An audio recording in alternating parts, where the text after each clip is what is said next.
आज हमारे देश के अंदर एक ऐसी घटना घटी है जिसने हम सभी को शर्मसार कर दिया, हमें ये सोचने पर मजबूर कर दिया कि एज अ सोसाइटी हम क्या फ्यूचर की तरफ बढ़ रहे हैं या हम और पीछे होते हुए जा रहे हैं, या फिर जो हमारी सोशल मीडिया है किस तरीके से चीज़ों को मैनिपुलेट करती है और कैसे एक छोटे से इंसिडेंट को बढ़ा के एक बहुत ही बड़ा मुद्दा बना देती है। और इस मुद्दे से ना सिर्फ एक आम आदमी बल्कि हमारे देश के चीफ जस्टिस भी इफेक्ट हो सकते हैं।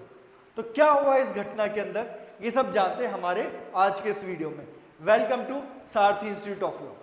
हाल ही में आज के दिन सुप्रीम कोर्ट ऑफ इंडिया के अंदर जब chief justice of India court के अंदर अपना कामकाज कर रहे थे तब ही इंसिडेंट हुआ, और इस इंसिडेंट ने हम सभी को सोचने पर मजबूर कर दिया है कि क्या हमें अब जो हमारा देश आगे प्रोग्रेस करना चाह रहा है, क्या हमें अपना mindset as a society change करने की जरूरत है? क्या जो भी हमारा करंट का माइंडसेट है वो हमें आगे लेके जाएगा या फिर वो हमें और पीछे धकेलेगा? ये सारी चीजें हमें सोचनी पड़ेगी। तो क्या हुआ इस केस के अंदर, हम ब्रीफ में पूरा इंसिडेंट जान लेते हैं। देखिए, प्रीवियसली एक केस के अंदर एक पीआईएल फाइल की गई थी, एक पीआईएल फाइल की गई थी। उस पीआईएल के अंदर क्या डिमांड किया गया था? उस पीआईएल के अंदर डिमांड किया गया था that reconstruction of damage 7 foot lord Vishnu idol at Khajuraho. आप सभी को पता होगा जो खुजराहो के मंदिर है वो वर्ल्ड फेमस है, यूनेस्को की भी साइट है। तो वहां पर लॉर्ड विष्णु का एक 7 फुट आइडल था, उनका जो हेड था वो डैमेज हो गया था। तो एक पीआईएल फाइल की गई थी जिसके थ्रू ये बोला गया था कि सुप्रीम कोर्ट इस मामले में इंटरवीन करे और उस डैमेज आइडल को क्या करवाए, उसको रिस्टोर करवाए। और ये जो पीआईएल है उसको कौन सुन रहे थे? Chief justice B R. Gavai and justice K Vinod Chandran. अब उस पीआईएल को डिसमिस करते हुए सीजे यानी कि chief justice of India justice Gavai ने क्या बोला? उन्होंने बोला, go and ask the deity itself to do something now. You say you are a devotee of Lord Vishnu, so go and pray now। उन्होंने ये बोला कि हम कुछ नहीं करेंगे, अगर आप बोलते हो कि आप लॉर्ड विष्णु के डिवोटी हो तो आप उनसे प्रे करो, और अब वो ही कुछ करेंगे, हम कुछ भी नहीं करने वाले हैं। और उन्होंने बोला कि जो पूरा मैटर है ये आता है आर्कियोलॉजिकल सर्वे ऑफ इंडिया कि उसके स्कोप के अंदर ये उन्हीं का डिसीजन होगा कि वो क्या करना चाहते हैं फिर क्या नहीं करना चाहते। अगर उन्हें लगता है कि आइडल को रिस्टोर करना चाहिए तो ये पूरा का पूरा जो डिसीजन है, सोल डिसीजन किसका कहलाएगा? आर्कियोलॉजिकल सर्वे ऑफ इंडिया का। इसके अंदर सुप्रीम कोर्ट इंटरवीन नहीं करेगा। अब ये बात जो उन्होंने बोली, go and ask the deity itself to do something now, तो ये जो स्टेटमेंट है इसने पूरे सोशल मीडिया पर तुल पकड़ लिया। ये बोला गया कि जो जस्टिस गवई है उनका जो ये स्टेटमेंट है ये हिंदू रिलीजन के अगेंस्ट में, इवन दो ये जब लाइमलाइट में आया इंसिडेंट तो उसके बाद जस्टिस गवई खुद ने बोला कि मेरी ऐसी कोई इंटेंशन नहीं थी, आई रेस्पेक्ट ऑल द रिलीजन। और ये जो स्टेटमेंट है उसको आउट ऑफ प्रपोर्शन जो है लेके जाया जा रहा है। लेकिन बात यहाँ पर नहीं रुकी। अब आता है हमारा आज का इंसिडेंट जिसके अंदर जो अक्यूज्ड है रिपोर्टेडली, जिनको आइडेंटिफाई किया गया है, राकेश किशोर, जो खुद एक एडवोकेट है, खुद लॉयर है सुप्रीम कोर्ट के अंदर, 71 ईयर ओल्ड। अब उन्होंने क्या किया, वो गए उस कोर्ट के अंदर जहां पर हियरिंग चल रही थी और उनके पास एक कार्ड भी था, प्रॉक्सिमिटी कार्ड। देखिए, ऐसा नहीं है कि हर कोई बेंच के पास में चला जाएगा, उनको एक प्रॉक्सिमिटी कार्ड भी उनके पास था जो इशू किया जाता है लीगल प्रोफेशनल को। ठीक है, अब यहाँ पे वो गए कोर्ट रूम के अंदर, उन्होंने ट्राई किया अपना शूज उतारने का, या फिर उतार भी लिया।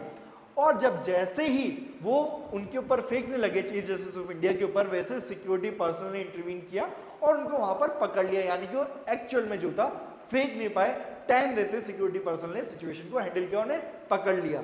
अब पकड़ के जब उन्हें बाहर लेके जा रहे थे तो उन्होंने कुछ स्लोगन्स वहां पर बोले। क्या बोला उन्होंने? सनातन का अपमान नहीं सहेंगे या सनातन धर्म का अपमान नहीं सहेगा हिंदुस्तान। यानी कि जो जस्टिस गवई ने जो स्टेटमेंट दिया था वो सनातन धर्म का अपमान है, और ये जो अपमान है हम लोग नहीं सहेंगे, हिंदुस्तान नहीं सहेगा। यानी कि उन्होंने अपने आप को पूरा हिंदुस्तान बना दिया। उन्होंने बोला कि अगर आप ऐसे स्टेटमेंट दोगे तो फिर रिपरकशन भी हो सकते हैं। इस स्टेटमेंट का ये इंप्लीकेशन निकलता है कि आप अगर सनातन धर्म का अपमान करोगे तो फिर आपको कॉन्सिक्वेंसेस भी फेस करने पड़ेंगे, और ये उनका तरीका था वो कॉन्सिक्वेंसेस शो करने का। तो जब ये इंसिडेंट हुआ तो इंसिडेंट के बाद जो अलग अलग लीगल प्रोफेशनल्स थे उन्होंने क्या बोला? Solicitor general of India Tushar Mehta ने बोला दैट समटाइम्स जो ये चीजें हैं सोशल मीडिया पे आउट ऑफ प्रपोर्शन ब्लो हो जाती है। We used to know Newton's law every action has an equal reaction, but now every action a disproportionate social media reaction. यानी कि आप करोगे इतना सा, सोशल मीडिया पे दिखाया जाएगा इतना सारा।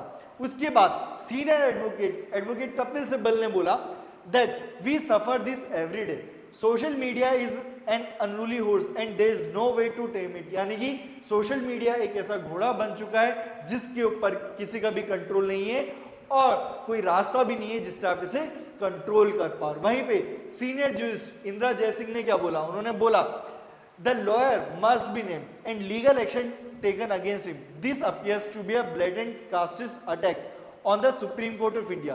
It deserves to be condemned by all judges of the Supreme Court by united press statement that ideological attacks will not be tolerated by the court. Befitting the court's dignity, the Chief Justice of India went about judicial work with no visible disturbance.